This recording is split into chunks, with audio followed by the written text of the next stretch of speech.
What's the meaning of air pump? Air pump. Air pump. Air pump. Air pump. Air pump. An air pump is a device that is used to move air from one place to another. It works by creating a vacuum and then using it to suck air into a chamber, which is then forced out through an outlet.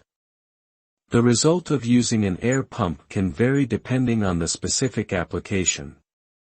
For example, in aquariums, air pumps are used to deliver oxygen to the water to help keep fish alive. They can also be used for inflating tires, air mattresses, and other items that require air to function properly.